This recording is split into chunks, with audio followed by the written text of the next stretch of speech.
In recent years, remote work has been increasingly popular in the tech industry, and with all these technological advances, it is now easier than ever for workers to communicate and collaborate from anywhere in the world. But what are the benefits and challenges of remote working? I'm going to share with you my experience with remote working, what is it like daily, and how it's impacted my work-life balance. Let's go.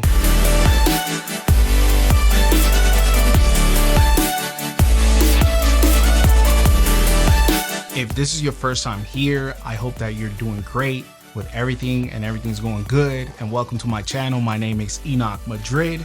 And to all of you who have been here for a while, what's up? I can't give you the hand. I'm going to give you the rock. So remote work. I'm just going to start off with the pros and cons of remote working. Let's start with the cons and challenges. So the first con is communication. And whenever you work remotely, communication with your coworkers can be very different. Not difficult, but it's not easy because you don't communicate face to face. And if you're not doing a video call, you mostly rely on messaging apps such as Slack, Teams, and these might lead to misunderstandings or lack of clarity on certain things. The next one is isolation. Remote work can be kind of isolating because you're missing the social aspect of being at the office. The third one is distraction. And yes, remote work eliminates the office distractions, but it can also introduce new distractions such as household chores or family responsibilities. The next one after that is the lack of accountability. And yes, you can lack accountability and visibility into your work without a physical presence in the office. And number 5, technical difficulties. Oh yeah, this is a must. You have to have a stable and reliable internet connection in order to work remotely. You also need a suitable computer and other technical requirements that may not be available in all locations. Now let's move on to the pros of working remotely. I know you're gonna like these. Number 1, flexibility. One of the most obvious is the ability to work from anywhere. Right off the bat, you can work from your home office, a coffee shop, or a co-working space. The second pro is increased productivity. And yes, remote work eliminates the distractions of the office, and this allows you for uninterrupted work periods, which can lead to more productivity. The third point is cost savings. Remote work eliminates the need for you to commute every day, saving you money on gas and food. The fourth point is better work-life balance. This is my favorite because, you know, the thing about remote work is that it allows me to have more time with my family, my friends, and allows me to pursue personal interests and my hobbies. The last pro, reduce stress. Remote work can reduce the stress of daily commuting, having to deal with office politics, and maybe a noisy workplace. Now that I've got all of these covered, I want to answer some of the common questions I've gotten about remote working and share some of my experience along the way. So here's a question. Should I expect a better work-life balance by working remotely? Absolutely yes. And as mentioned in the list of pros, working remotely can provide you with a much better work-life balance, but it really depends on your circumstances and the habits you have for working. As long as you can have more control over your schedule and be disciplined with your time, you can work during your most productive hours, and you can take breaks as you need to and attend personal matters during the day. With more flexibility in your schedule, you can also prioritize self-care activities such as exercise, meal planning, and even sleep. Can I get a nap, please? I need one of those. So here's what I do. I schedule most of my meetings in the morning time, and then I do my best to block out my afternoons between 1 and 5 p.m. That's about at least 4 hours of intense focus. Of course, I take breaks and at least 20-minute breaks as I need to.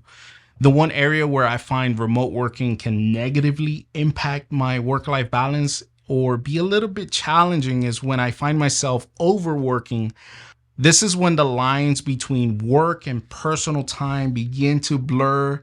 mainly whenever I'm in my zone or I go into that flow state of mind, where I can't just stop doing what I'm doing until I finish. This happens to me a lot. And the next thing I realize that I'm done around 6 or 7 p.m. and I'm way past my working hours. So what I've learned is that it is important to establish boundaries and create a working routine that's going to help you improve your work-life balance. Another question that I get a lot is if there's a lot of overtime by working remotely as a UI UX designer. So for me, working overtime, that falls under the same umbrella of the work-life balance topic. And honestly, every company is different. I know you don't want to hear this, but it depends. The work-life balance culture depends on the company that you're going to be working for. And I've never done overtime officially unless I really wanted to get something done that I didn't want to worry about the next day. So I want to make sure, I get that completed that day. That's the only time I actually done overtime. But and there are some times when you have to reach these deadlines on particular projects, but for the most part, it's all about how well your team plans ahead. If you have to deal with overtime, this could be a sign that, the workflow or the process of which work is delivered, it might be broken. I don't know, or take it as a sign that you are given more work to do than what you can produce. So in my humble opinion, product owners or managers, they shouldn't outwork the people below them. Instead, they should protect and defend their workers. And this includes protecting their work-life balance. Otherwise, like any company that's putting stress on their workers and avoiding their work-life balance does not have a good culture. And this includes companies who allow remote working. The other question that I get a lot is, and this is the last question that I've got here listed, is what jobs can be done remotely? Honestly, there are so many jobs that can be done remotely. I won't mention all of them because there are so many of them. They're the most common ones that I know because I work with the people who do the following. Of course, UI, UX designers, web developers, digital product owners, project managers, SEO experts, digital marketers. And of course, there are way more remote jobs that fall outside of the scope of my field. Software engineers, cybersecurity pros, copywriters, graphic designers, motion graphic designers, animators, illustrators, video editors, social media managers, content marketers, content creators, teachers, tutors, translators or bilingual writers in general, accountants, sales people, recruiters, customer service and support representatives, and the list goes on and on and on. Yeah, there's so many of them. I hope that I answered your questions about remote working, but if you have any questions, I'm going to be hanging out down there in the comment sections. I'd like to know if you work remotely. What do you do?